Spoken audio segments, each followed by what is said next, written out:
बिहारी गोपी जन वल्लभ गिरिवरधारी।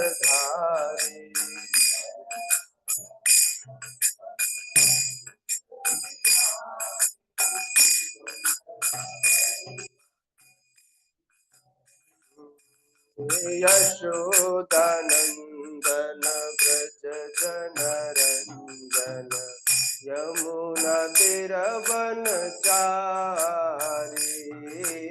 यशोदानंदन व्रज जनरंजन यमुना हे यशोदानंदन व्रज जनरंजन यमुना तीरवनचारी।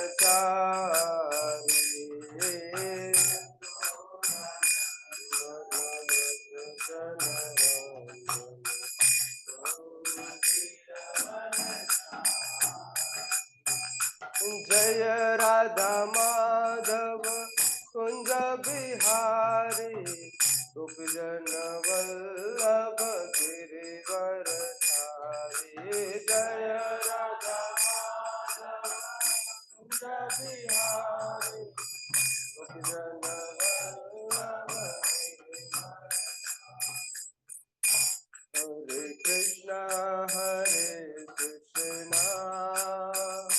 कृष्ण कृष्ण हरे हरे हरे राम राम राम हरे हरे। हरे कृष्णा कृष्ण कृष्ण हरे हरे हरे राम राम राम हरे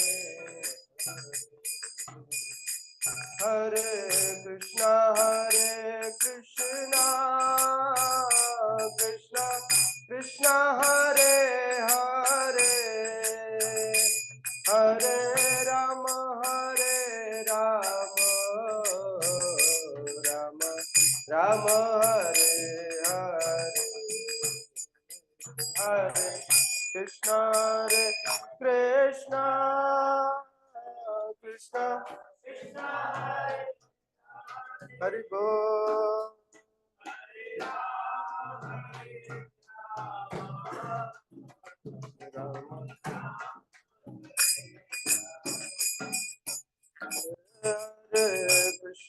हरे कृष्ण कृष्ण कृष्ण हरे हरे हरे राम राम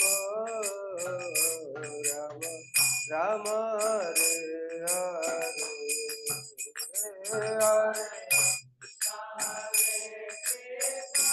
हरि बोल।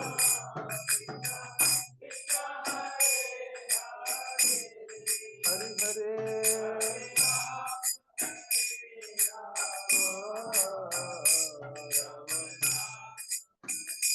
हरे हरे कृष्णा कृष्ण कृष्ण हरे हरे हरे राम राम राम हरे हरे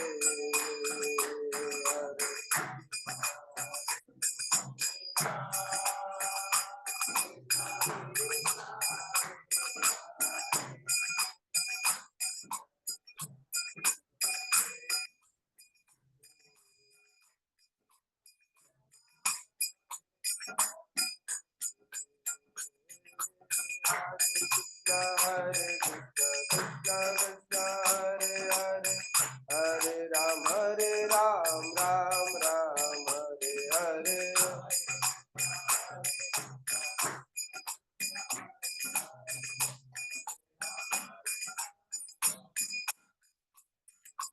हरे कृष्ण कृष्ण कृष्ण हरे हरे हरे राम राम राम हरे हरे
नाथ जय बलदेव सुभद्रा जय सुदर्शन जय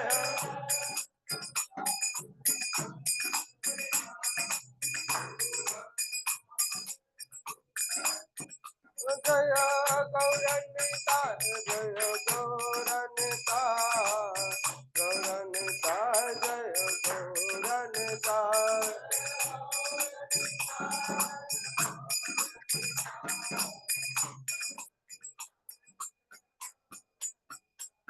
जय गौरा हरि गो हरि गो हरि गो हरि गो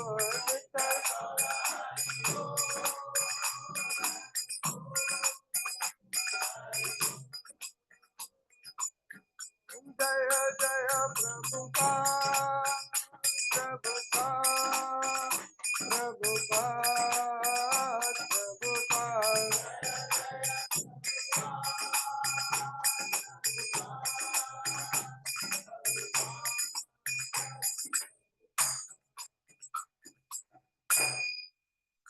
जय हरिनाम संकीर्तन की ओम नमो भगवते वासुदेवाय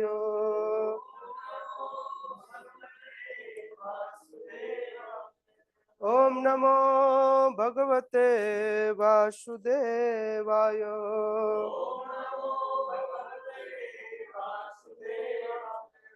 ओम नमो भगवते वासुदेवाय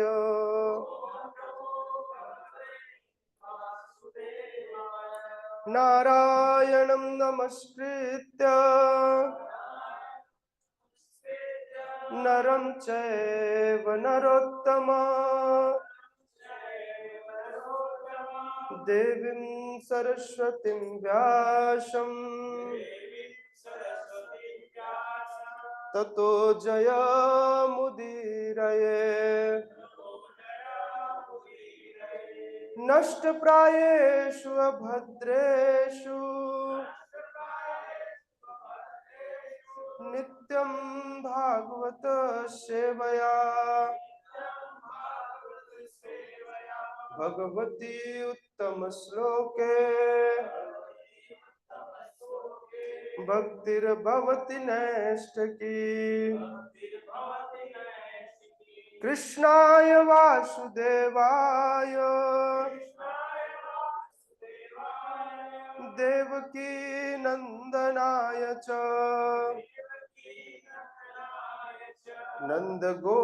नंदगोपकुमाराय गोविंदाय नमो नमः। हरे कृष्णा। आवाज क्लियर है? आवाज क्लियर है स्ट्रीम में? ओके। हो सकता है वीडियो ऊपर नीचे हो बट आवाज क्लियर होनी चाहिए।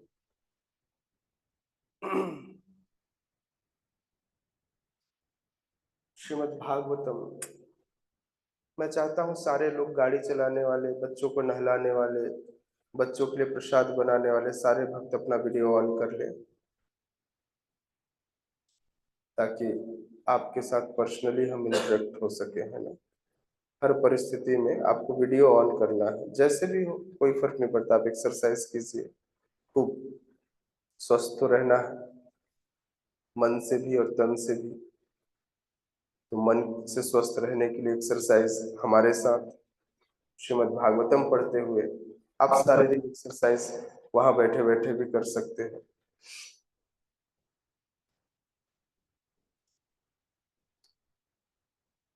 तत्श्रद्धानाः मुनयः ज्ञान वैराग्य युक्तया पश्यन्ति आत्मनि च आत्मानं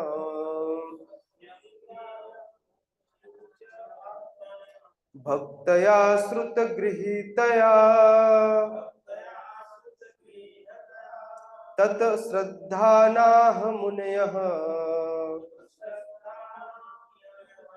ज्ञान वैराग्य युक्तया पश्यन्ति आत्मनि च आत्मानं भक्तया श्रुतगृहीतया तत्श्रद्धानाः मुनयः ज्ञान वैराग्य युक्तया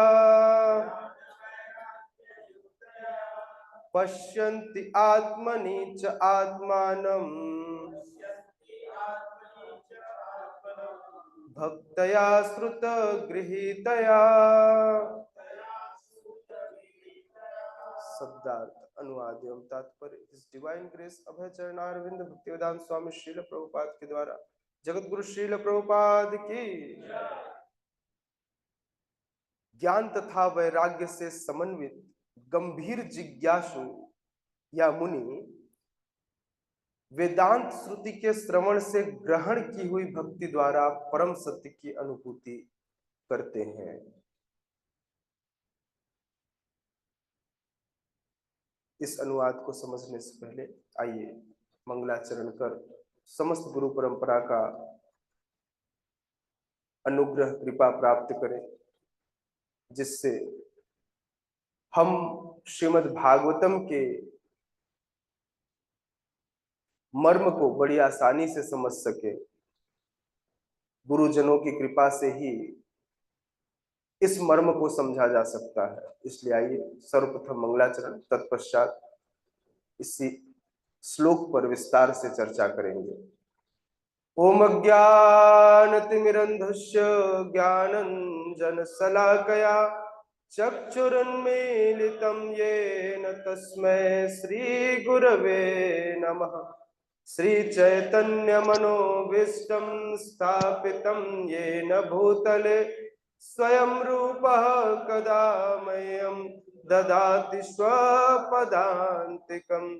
वन्देऽहं श्रीगुरो श्रीयुतपदकमलं श्रीगुरुन् वैष्णवांश्च श्रीरूपं साग्रजातं सहगण रघुनाथान्वितं तं सजीवं साद्वैतं सावधूतं परिजनसहितं कृष्ण चैतन्य देवं श्रीराधा कृष्ण पादान् सहगण ललिता श्री विशाखान्वितांश्च नमो ओम विष्णुपादाय कृष्ण पृष्ठाय भूतले श्रीमते भक्ति वेदांत स्वामी निति नामिने। नमस्ते सारस्वती देवे गौरवाणी प्रचारिणे निर्विशेष शून्यवादी पाश्चात्य देश तारिणे। हे कृष्ण करुणा सिंधु दीन बंधु जगतपते गोपेश गोपिका कांत राधा कांत नमोस्तुते। तप्त कांचन गौरांगे राधे वृंदावनेश्वरे वृषभानुसुते देवी प्रणमामि हरे प्रिये। नीलाचल निवासाय नित्याय परमात्मने बलभद्र सुभद्राभ्यां जगन्नाथाय ते नमः। वाञ्छाकल्पतरुभ्यश्च कृपा सिन्धुभ्यैव च पतितानां पावनेभ्यो वैष्णवेभ्यो नमो नमः। जय श्री कृष्ण चैतन्य प्रभु नित्यानंद श्री अद्वैत गदाधर शिवासादि गौर भक्त वृंद। हरे कृष्णा कृष्णा कृष्णा हरे हरे हरे राम राम राम हरे हरे। हरे कृष्णा। आप समस्त भक्तों का, जो लोग ऑनलाइन जूम के माध्यम से और जो लोग यहाँ ऑफलाइन उपस्थित हैं, सभी भक्तों का इस श्रीमद् भागवतम कक्षा में हार्दिक स्वागत है। आप सबका प्रेम और सहयोग मेरे लिए और एक दूसरे के लिए यह भक्तिमय पथ का एक ऐसा बैसाखी है, शायद जिसके बिना हम सब अपंग हों। क्योंकि एकाकी भक्ति किसी के लिए भी संभव नहीं है। इसलिए हम सबको एक दूसरे के सहयोग की आवश्यकता है। आज के इस सत्र में इस बात की हम चर्चा करेंगे कि परम सत्य की अनुभूति कौन और कैसे कर सकता है। किस प्रकार से कोई व्यक्ति परम सत्य की अनुभूति कर सकता है। सूत गोस्वामी पाद उस परम सत्य की अनुभूति के बारे में बताते हैं। कहते हैं, ऐसा व्यक्ति जो ज्ञान और वैराग्य से समन्वित हो,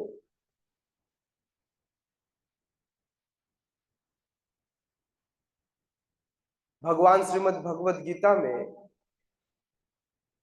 4 श्रेणियों के व्यक्तियों को भगवान की शरण में आने की बात करते हैं। उसमें जो तीसरा श्रेणी है वो बड़ा महत्वपूर्ण है। कौन सा श्रेणी? जिज्ञासु। ऐसा जिज्ञासु भक्त, क्योंकि जिज्ञासा आती ही तब है जब वह गंभीर हो। कुछ लोग को चलते फिरते भी जिज्ञासा आ जाती है। वो जिज्ञासा अपने अहंकार को संतुष्ट करने के लिए आती है, या फिर दूसरे को यह बताने के लिए कि मुझे ज्यादा आता है, इसलिए व्यक्ति जिज्ञासा करता है। कई बार व्यक्ति पूछना नहीं चाहता है, अपनी बात बताना चाहता है, इसलिए प्रश्न करता है। कई बार व्यक्ति सामने वाले को चेक करना चाहता है, इसलिए प्रश्न कर सकता है। वह जिज्ञासा नहीं है। जिज्ञासा मतलब वह ज्ञान और वैराग्य से समन्वित हो और गंभीर हो उस विषय को समझने के लिए। ऐसे ही शौनक आदि ऋषि उस नैमिषारण्य की सभा में बैठे थे और उस सभा में बैठकर वे गंभीर होकर जिज्ञासा कर रहे थे, क्योंकि वह उस विषय को और समझना चाहते थे। ऐसा नहीं कि सामने वाले को चेक कर रहे थे, आपको कितना आता है, हम भी तो चेक करें। आजकल के जिज्ञासु भक्त ऐसे ही होते हैं, सामने वाले को टेस्ट करते हैं कि आपको कितना आता है।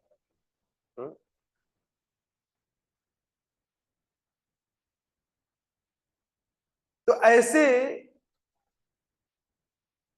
ऐसे जिज्ञासु भक्त श्रुति के माध्यम से, श्रवण के माध्यम से, किसके श्रवण के माध्यम से?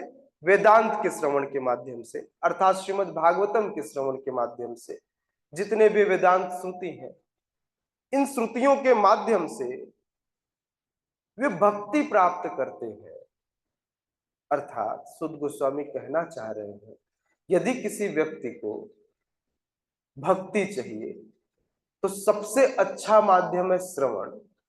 शुद्ध मुख से भगवान की लीलाओं का श्रवण किया जावे तो ऐसा व्यक्ति तुरंत ही भक्ति को प्राप्त कर सकता है, उस परम सत्य पूर्ण पुरुषोत्तम भगवान की अनुभूति कर सकता है। बस जरूरी यह है कि कंफ्यूज करने वाले व्यक्ति के पास जाकर ना बैठे, जो कह रहे सब एक है, किसी की भी पूजा कर लो। बोले तुम्हारा पंथ भी ठीक, तुम भी ठीक, तुम भी ठीक, तुम भी ठीक। अच्छा, आप इनके उपासक हो, ये भी सही है। तुम इनके भी उपासक हो, ये भी ठीक। क्यों? पीले कपड़े वाले भैया, हाँ? कपड़े की उपासना नहीं करनी है। लाल कपड़े, पीले कपड़े, उपासना किसकी करनी है? परम सत्य की। और परम सत्य कहां से पता चलेगा? श्रुति के माध्यम से। श्रुति किसका करना है? श्रवण किसका करना है? किसका श्रवण करना है? वेदांत का, श्रीमद् भागवतम का, भगवान की लीलाओं का। किससे करना है? अधिकारी से। किससे करना है? अधिकारी से, जो जो उसको बोलने का अधिकारी हो उसके मुख से ही इसे श्रवण करना है। सोचिए, वैराग्य की बात वो करे जो कभी जीवन में वैराग्य फॉलो ही ना किया हो। अच्छा लगेगा? एक शराबी बोलेगा कि शराब पीना बुरी बात है, आपको शराब नहीं पीना चाहिए, और खुद हाथ में बॉटल लेकर बैठा रहेगा, अच्छा रहेगा? नहीं ना। तो सबसे पहले वैराग्य की चर्चा करने वाले को पहले वैरागी होना चाहिए। तो इसलिए किससे श्रवण करना है यह बात आपको पता होना चाहिए।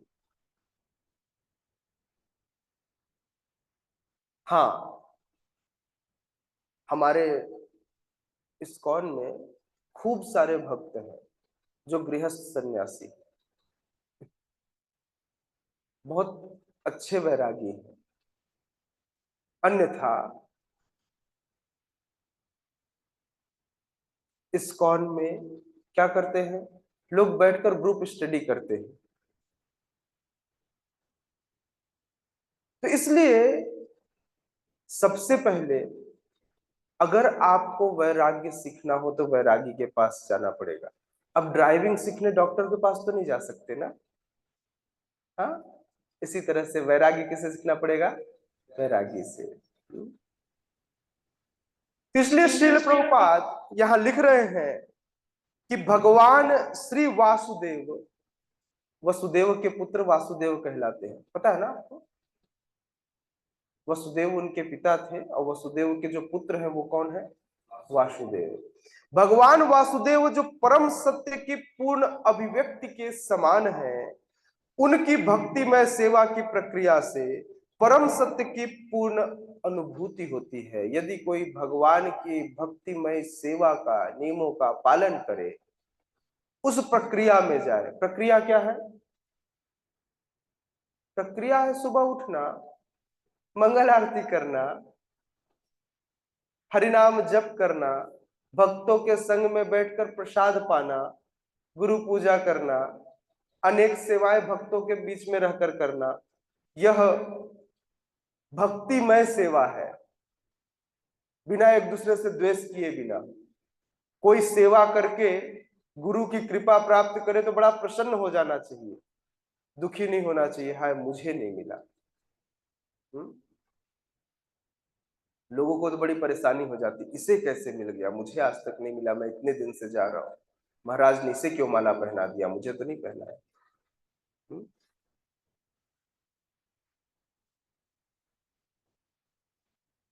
भगवान के जो ब्रह्म ज्योति है, यह ब्रह्म ज्योति भगवान का शारीरिक तेज है। परमात्मा उनका आंशिक स्वरूप है। किनका? भगवान का। इसलिए भगवान को तीन रूपों में लोग जानते हैं, ब्रह्म ज्योति, परमात्मा और स्वयं भगवान। चार प्रकार के मनुष्यों का वर्णन यहां पर श्रील प्रभुपाद कहते हैं। चार प्रकार के मनुष्य: कर्मी, ज्ञानी, योगी और भक्त। चार प्रकार के मनुष्य क्या? कर्मी, ज्ञानी, योगी और भक्त।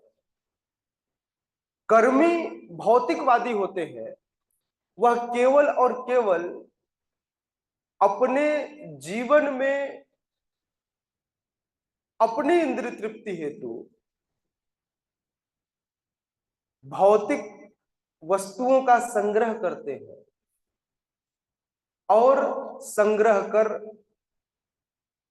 वे उसे अपनी इंद्रिय तृप्ति हेतु प्रयोग में लाते हैं, जिन्हें भौतिकतावादी व्यक्ति भी कहा जाता है। इसलिए इस कर्मी से ऊपर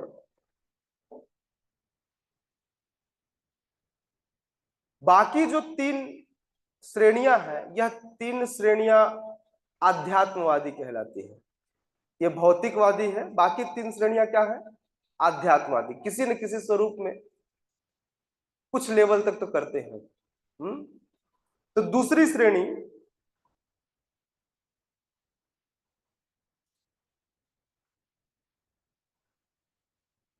पहली श्रेणी है आध्यात्मवादी में, जिन्होंने भगवान का साक्षात्कार कर लिया हो। द्वितीय श्रेणी में वे आते हैं जिन्होंने भगवान का पूर्ण अंश का आंशिक साक्षात्कार किया हो। और तीसरी श्रेणी में वे आते हैं जो बाहर भगवान की केवल झांकी मात्र को समझते हैं। बिल्कुल ऐसा समझिए, जो व्यक्ति केवल सूर्य के प्रकाश को देखता है वह तीसरी श्रेणी का व्यक्ति है। मतलब केवल ब्रह्म ज्योति के बारे में जानता है, उसे सूर्य लोक से मतलब वो जो सूर्य जो गोला दिखाई दे रहा है उससे भी मतलब नहीं है, उस प्रकाश से बस केवल मतलब है, या उस सूर्य के गोले से उसका कोई मतलब नहीं, उससे नहीं समझता। लेकिन हमारे वैज्ञानिक सूर्य के गोले को समझते हो, जानते हैं सूर्य ग्रह, जानते हैं ना। चंद्रमा को वो एक उपग्रह कहते हैं और चंद्रमा पर जाने का प्रयास करते हैं, तो बाहरी सतह पर कई बार हो सकता है पहुंच भी जावे, लेकिन वे जानते नहीं है कि चंद्रमा वह केवल क्या है, वो चंद्रमा ग्रह है। तीसरा, उस ग्रह का अधिष्ठाता है। जैसे सूर्य लोक के अधिष्ठाता सूर्य देवता है, समझ में आ रहा है। बिल्कुल उसी तरह से ब्रह्म ज्योति परमात्मा, लेकिन क्या है कि परमात्मा आंशिक स्वरूप है किनके, भगवान के। बिल्कुल उसी तरह से स्वयं भगवान भी उन व्यक्तियों के द्वारा ज्ञेय है जो प्रथम श्रेणी के आध्यात्मिकवादी है। नहीं तो कुछ लोग ब्रह्म ज्योति तक ही जानते हैं, कुछ लोग ब्रह्म ज्योति के ऊपर एक और लेयर परमात्मा को जानते हैं। भगवान को हर व्यक्ति नहीं जानता। श्रीमद् भगवद गीता और अन्य वैदिक ग्रंथों में परम पुरुष का साक्षात्कार भक्तिमय सेवा द्वारा किया जाता है, जिसके पीछे पूर्ण ज्ञान तथा भौतिक संगति से वैराग्य सन्निहित रहते हैं।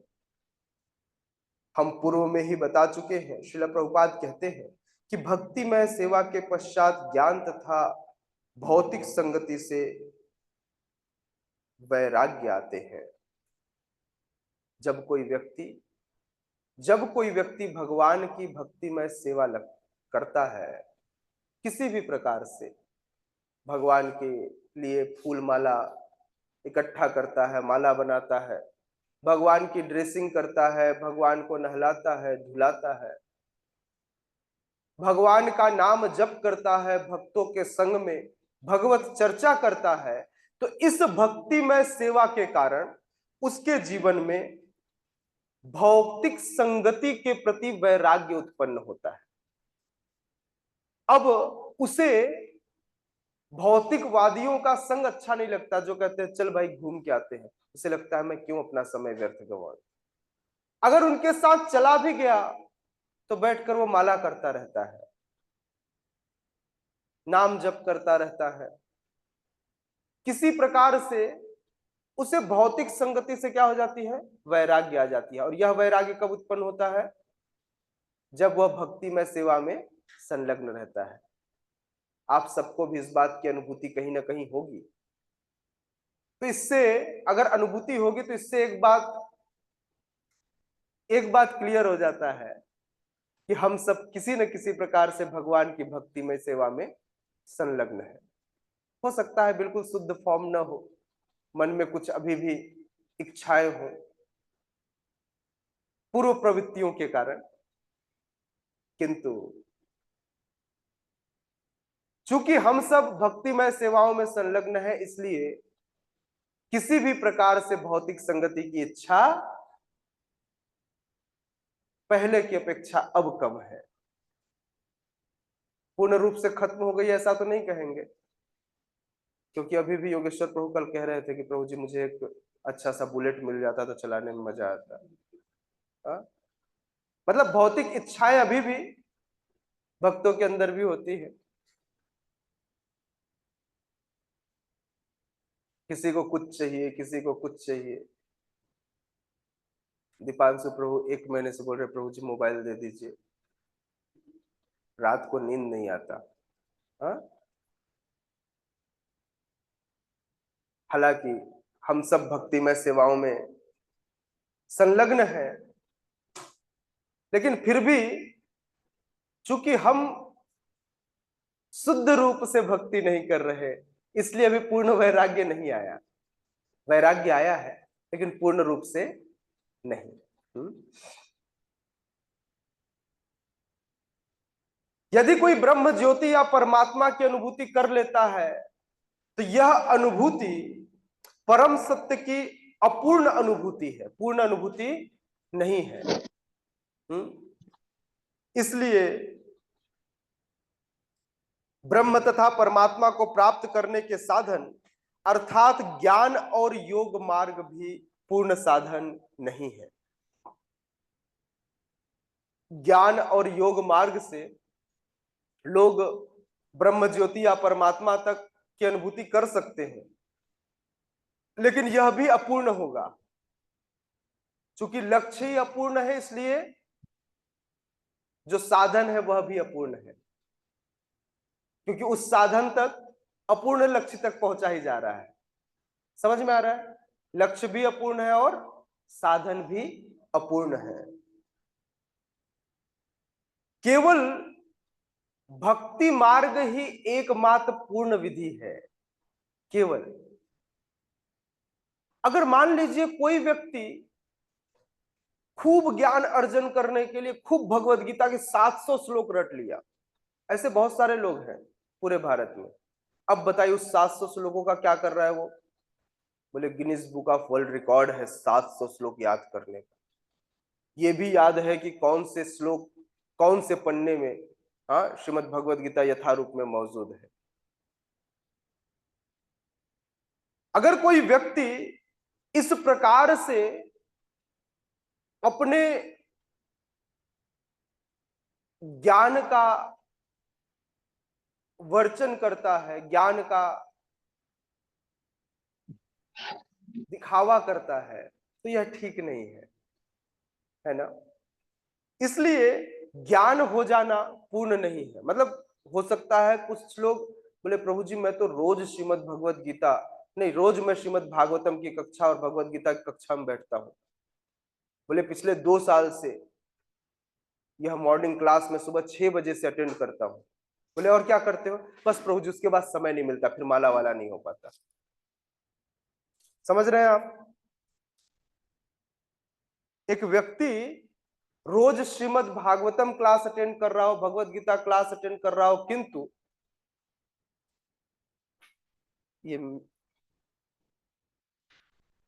भागवतम सुनने आई है नहीं, मक्खी भी।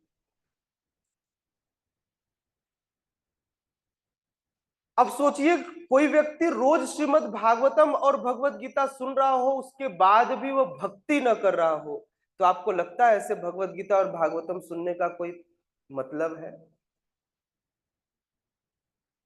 मतलब नॉलेज हो लेकिन उस नॉलेज का कोई प्रैक्टिकल एप्लीकेशन न हो, तो ऐसे श्रीमद् भागवतम पढ़ने सुनने का कोई फायदा नहीं है।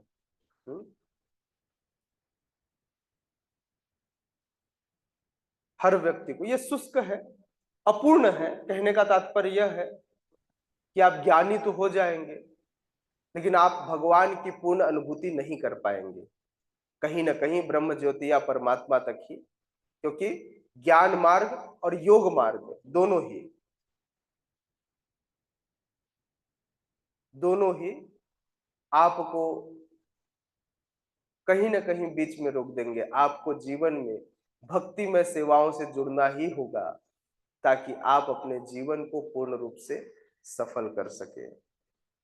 इसलिए भक्तों की 3 श्रेणियां दी गई, प्रथम, द्वितीय और तृतीय। जो तृतीय श्रेणी का भक्त होता है उसे कनिष्ठ कहा जाता है, जो ज्ञान विहीन होता है। इसलिए वह आदेशों का पालन करता है धीरे धीरे, और हालांकि वह उस समय भी भौतिक संगति से विरक्त नहीं होता, तब उसे गुरु की सानिध्य में अर्चा विग्रह की सेवा में लगाया जाता है। बोले दीपांशु प्रभु, सुबह उठ जाना, भगवान की ड्रेसिंग में सहयोग करना, तो आपके अंदर से आपकी बुराइयां खत्म होंगी। तो प्रारंभिक क्रिया है यह कि गुरु के निर्देशन में अर्चा विग्रह की सेवा की जाए। ऐसे भक्त भौतिक भक्त ही कहलाते हैं, जिन्हें कनिष्ठ कहा जाता है, तृतीय श्रेणी के भक्त हैं।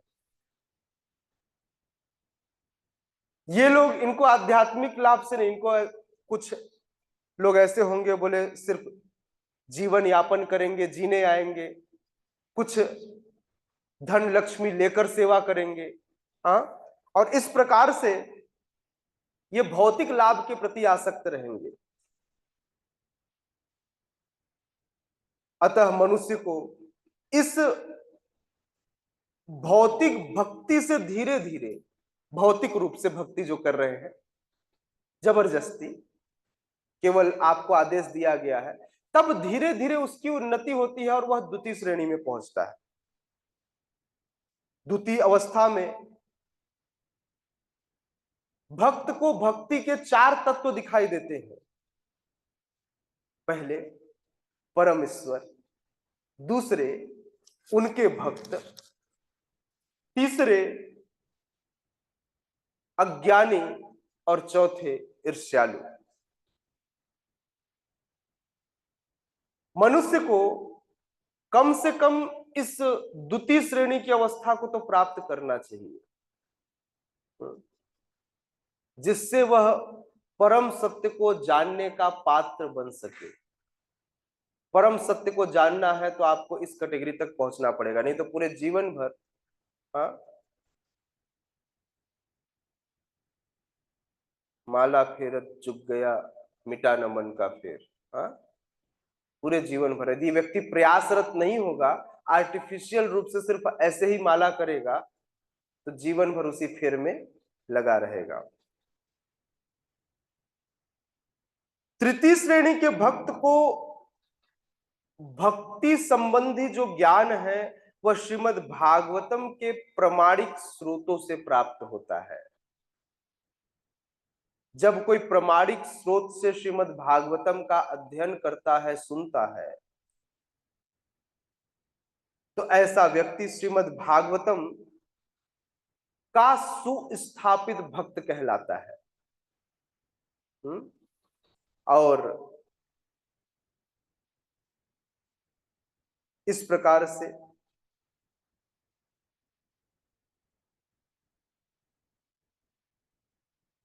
वह अपने जीवन को आगे बढ़ाता है। तो प्रथम श्रेणी का भक्त श्रीमद् भागवतम का सुस्थापित भक्त है। द्वितीय श्रेणी ऐसा मानता है कि यह ईश्वर का संदेश है, इसे सुनना चाहिए। तृतीय श्रेणी का व्यक्ति होता है, वह प्रयास करे कि वह गुरु परंपरा में जाकर किसी शुद्ध वैष्णव से जाकर सुनने का प्रयास करे, गुरु परंपरा में जुड़ा हुआ जो व्यक्ति हो उससे जाकर उस नॉलेज को पूछे। तो इसलिए तृतीय श्रेणी का भक्त प्रचार नहीं करता।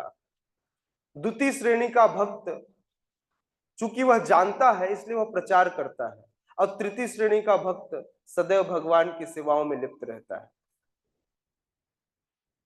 वह भी प्रचार नहीं करता। प्रचार कौन करता है? द्वितीय श्रेणी का भक्त।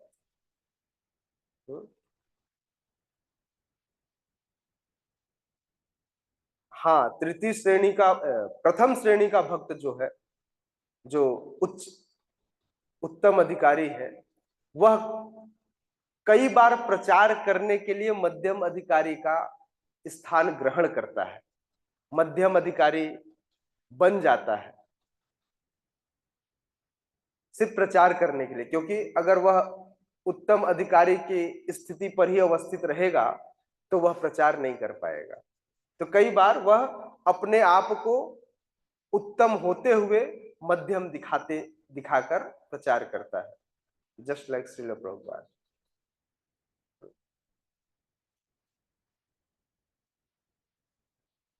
इसलिए श्रील प्रभुपाद कहते हैं कि निष्ठावान भक्त को अपनी उन्नति के लिए उपनिषद और वेदांत जैसे वैदिक साहित्यों को तथा पूर्ववर्ती आचार्यों अथवा गोस्वामियों द्वारा छोड़े गए अन्य साहित्यों को सुनना चाहिए।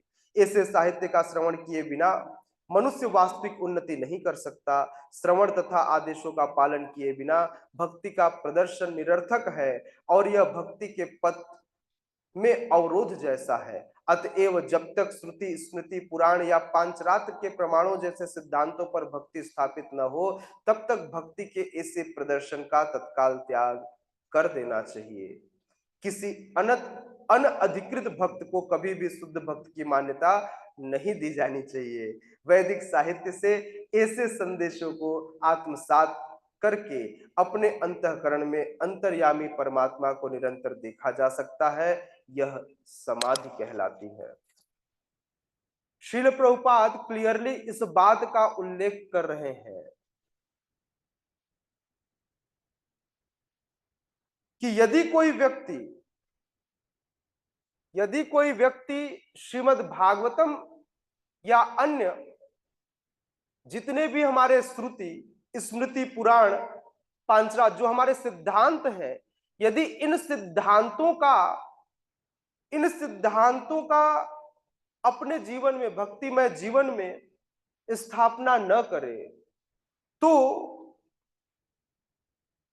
इनकी स्थापना किए बिना, इन आदेशों को आत्मसात किए बिना भक्ति का प्रदर्शन, दिखावे का तिलक लगाना, कंठीमाला पहनना, माला करना निरर्थक है। यह क्रियाविधि भक्ति के पद पर अवरोध है, दिखावटी भक्ति नहीं। भक्ति अपने जीवन में भक्ति के प्रदर्शन का त्याग कर भक्ति के नियमों को आत्मसात करना चाहिए। साधक साधना करता है और साधना करने वाला क्या करता है? नियमों का पालन करता है। समझ में आया? हम सब साधक हैं, हम सब अपने लक्ष्य को साधने के लिए साधना के नियमों का क्या करते हैं? पालन करेंगे। यदि कोई व्यक्ति भक्ति का प्रदर्शन करता है तो भक्ति के प्रदर्शन का तुरंत त्याग कर देना चाहिए, क्योंकि यदि कोई व्यक्ति इन भक्ति के नियमों का, इन वैदिक साहित्य में दिए गए आदेशों का पालन करता है, आत्मसात करता है, तभी वह परमात्मा को अपने हृदय में अनुभूति कर सकता है। अपने हृदय के साथ साथ बाकी जीवों के अंदर भी परमात्मा की अनुभूति कर सकता है। विद्या विनय संपन्ने ब्राह्मणे गविहस्तिनी सुनी चैव स्वपाके च पंडिता समदर्शिना। तब वह समस्त जीवों को एक स्वरूप में देख सकता है ना। ऐसी अवस्था जब वह अपने अंतःकरण में परमात्मा का दर्शन करे, अपने अंतःकरण में परमात्मा को देखे, तो यह अवस्था समाधि की अवस्था कहलाती है। जिस समाधि की अवस्था में ध्रुव महाराज थे, ध्रुव महाराज जब समाधि की अवस्था में पहुंचे तब उन्होंने दर्शन किया। क्या दर्शन किया? कि भगवान उनके अंतःकरण में है। भगवान जब सामने आ गए तब भी वह आंखें नहीं खोल रहे थे, तो भगवान ने पहले अपने स्वरूप को उनके अंतःकरण से गायब किया, तब जाकर छटपटाकर उन्होंने आंखें खोली। तो वह समाधि की अवस्था है। आप सब लोग तो देख ही पा रहे होंगे अपने अंतःकरण में परमात्मा को, नहीं? कितने लोग समाधिस्थ हैं? सब चिर समाधि में है, नहीं? इसलिए समाधिस्थ होने के लिए प्रयास कीजिए ताकि हम सब भी उन भगवान की अनुभूति अपने अंतःकरण में कर सके। श्रीमद् भागवतम महापुराण की, जगत गुरु श्रील प्रभुपाद की। तो प्रश्न ले ले, यदि किसी का कोई प्रश्न हो तो प्रश्न ले सकते हैं। 10 मिनट प्रश्न ले लेंगे, देन जिनको पर्सनली मुझसे बात करना हो वो इसी लिंक के माध्यम से बात कर सकते हैं, अपनी बातें रख सकते हैं, पूछ सकते हैं। जो पर्सनल कुछ इंस्ट्रक्शन लेना चाहते हो, जानना चाहते हो, कुछ कहना चाहते हो, यस, किसी का कोई प्रश्न?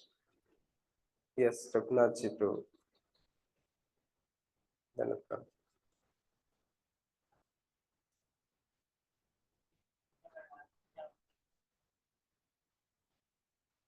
पूर्ण वैराग्य का मतलब होता है घर बार छोड़ के निकल जाना?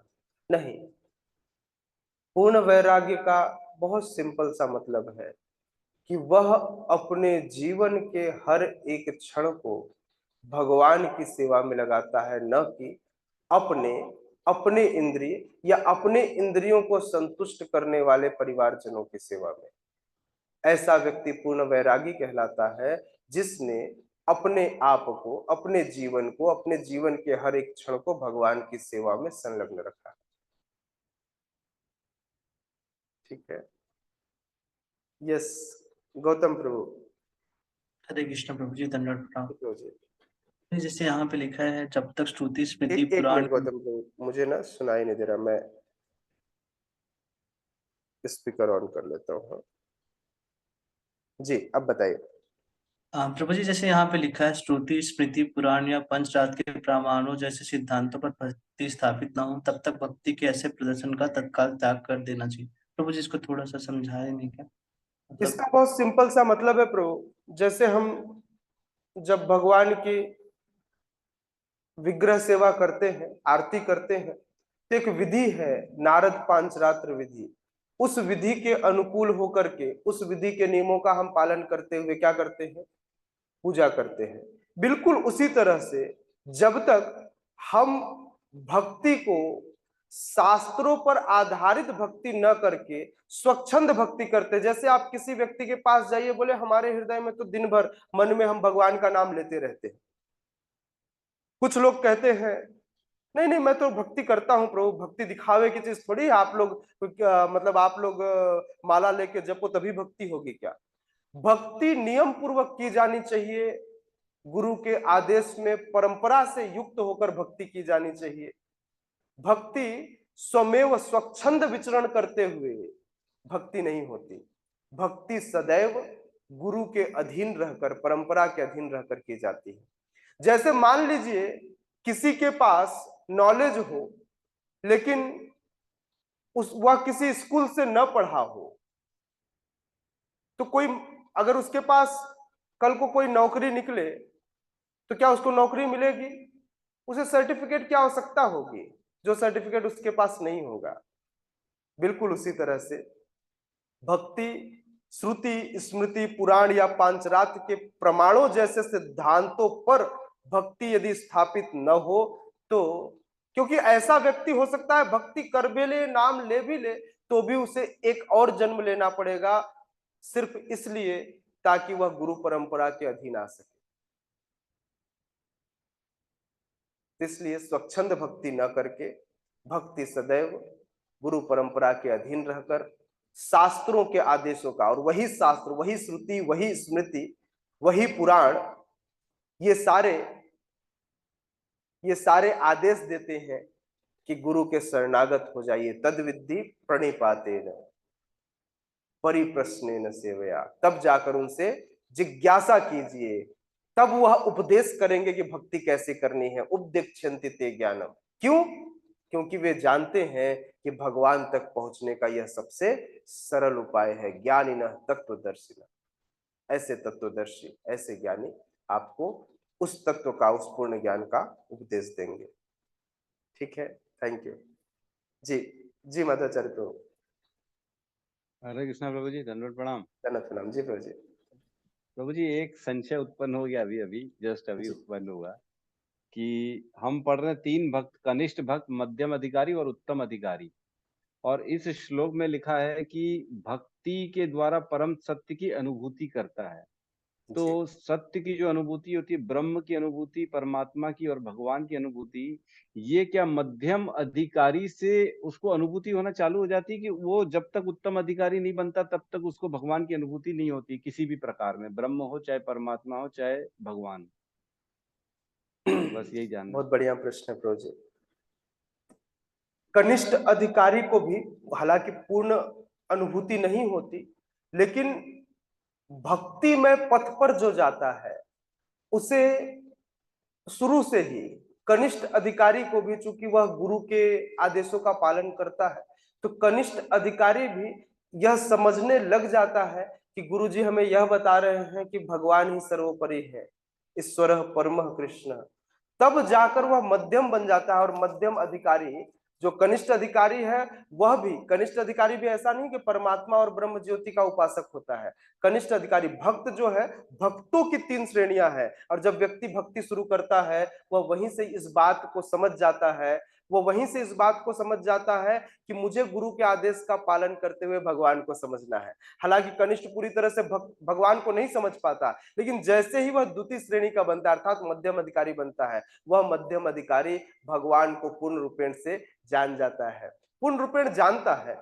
अब मानने के लिए क्या करता है? उत्तम अधिकारी होना होगा। अनुभूति पूरी तरह से उसे न भी हो, न मान पाए, लेकिन जान तो जाता है कि यही सर्वोपरि भगवान है और यही वो है जिनके लिए मैं कार्य कर रहा हूं, जिनके लिए मैं भक्ति में सेवा में लगा हुआ हूं। जो ज्ञानी और योगी होते हैं, ये ज्ञानी और योगी भक्त जो है, ये परमात्मा या ब्रह्म ज्योति तक की उपासना करते हैं। लेकिन भक्तों की जो 3 श्रेणियां हैं, कनिष्ठ, मध्यम और उत्तम, ये तीनों ही अधिकारी परम सत्य की अनुभूति करते हैं धीरे धीरे, श्रवण की विधि द्वारा, धीरे धीरे। क्योंकि हम अभी कनिष्ठ ही हैं, लेकिन कहीं ना कहीं चूंकि हम गुरु परंपरा से सुनते हैं, हम सब कनिष्ठ हैं, है ना।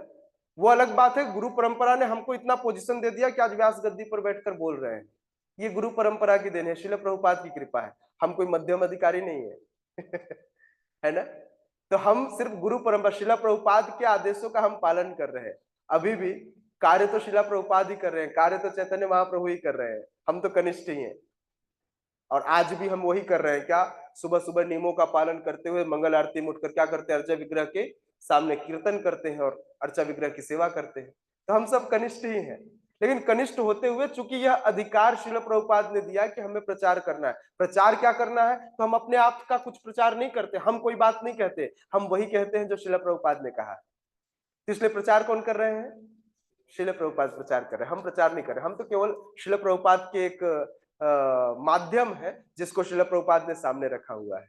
तो हम इसलिए भक्तों की तीनों श्रेणियां, कनिष्ठ से ही वह भगवान की अनुभूति, परम सत्य की अनुभूति करने लगता है। कैसे? वेदांत श्रुति के श्रवण के माध्यम से। ठीक है प्रभु जी? यस प्रभु जी, थैंक यू। किसी का और कोई प्रश्न?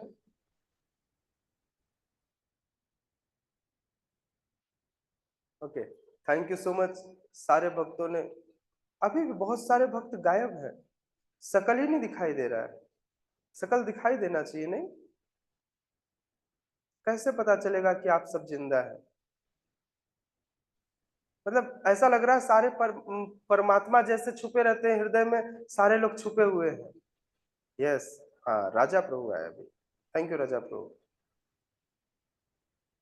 तो प्रभु जी आप आए हैं तो फिर भी आ गए हरे कृष्णा। जगत गुरु श्रील प्रभुपाद की, श्रीमद् भागवतम महापुराण की। ठीक है, तो अब जिन भक्तों को पर्सनली बात करना हो, अगले आधे घंटे तक